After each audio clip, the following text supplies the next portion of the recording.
Hey, everybody, welcome to Sex is Medicine. I am your host, Davy Ward Erickson, here with you for another amazing and enriching and delicious Thursday evening where we have intimate conversations exploring the intersection of sexuality, spirituality, pleasure, and personal growth.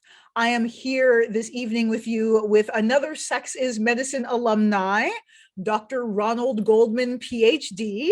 Dr. Goldman was on our show many, many years ago, I believe in 2014 or 2015, sharing with us the wisdom of circumcision and the trauma that it inflicts upon our young men.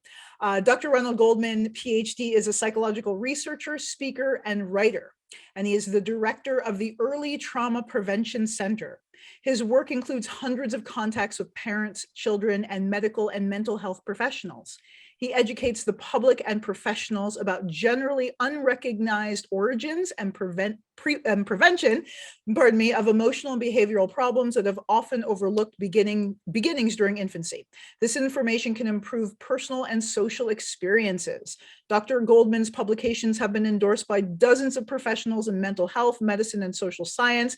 His writing has appeared in newspapers, parenting and medical publications, and textbooks, and he has participated in over 200 media interviews. You can find more information at ronaldgoldmanphd.com, and we will absolutely drop that link in the description below this video. And it is such an honor to have you here with us this evening, Dr. Goldman. Thank you for joining us. Pleasure to be with you. Yay, awesome. So I am so excited to have this conversation because trauma and the impact that has on the brain development and our physiology, it shows up a lot in the work that we do. So I'm so excited to dig into this more deeply. So in your research, what is the root cause of American personal and social problems? Well, first, I'd like to give you an overview. Yes. A day of prevention is worth years of treatment. Mm-hmm. The public is generally not aware of the origins and potential prevention of American personal and social problems. Such problems are often connected to long-term emotional and behavioral difficulties. Consequently, we're not doing well at trying to deal with the problems such as violence, racism, politics, and mental health. This is why I started the Early Trauma Prevention Center. I want to expand the awareness of how early traumas are connected to our problems. We need to examine our childcare beliefs and practices. Because it affects society, caring for children is our common concern. Early trauma, in this context, is an overwhelming psychological experience, often involving extreme pain, sadness, fear, or anger. There are traumas of commission and omission. An example of commission is physical harm. An example of omission is lack of physical contact. The emotions become unconscious for our psychological survival, but the body remembers what the mind forgets. There can be ongoing symptoms such as anxiety, avoidance of situations, depression, irritability, and effects on behavior. Wow. So how early are the signs of such problems able to be identified? Research shows that an angry temperament in infancy is associated with aggression at age 7. Wow.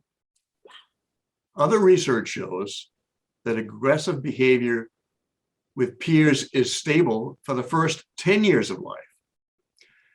In a long-term study, boys who were more aggressive at age 8 were more aggressive at age 30.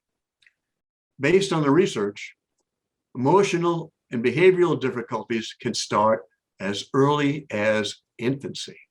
Wow. Wow. So what contributes to these early signs and symptoms? This research is relevant.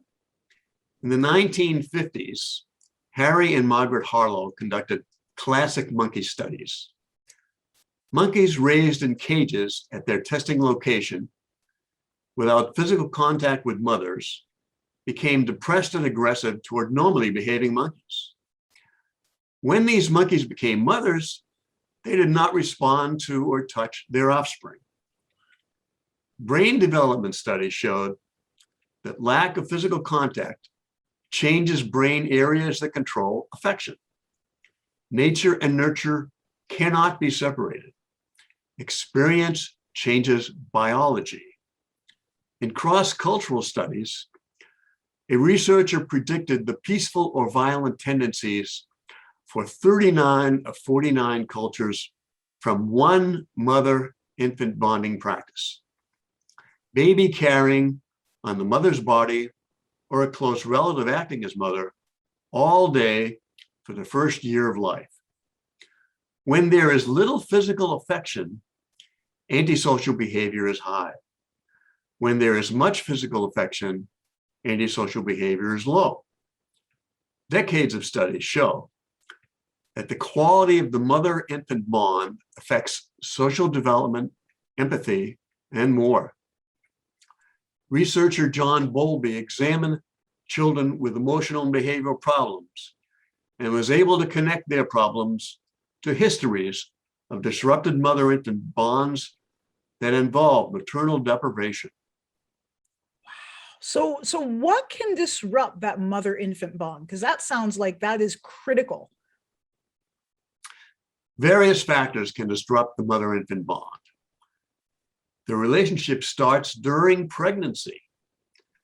The fetus and mother communicate physiologically and emotionally. The bond can be disrupted by the mother not wanting the birth. In this country, about 3 in 8 births are unwanted.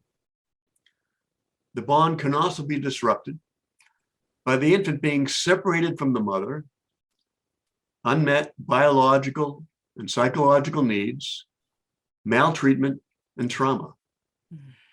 These factors will be mentioned repeatedly.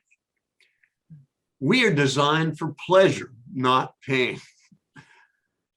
The behavioral and physiological responses of human infants to separation from their mothers are similar to the responses of monkey infants.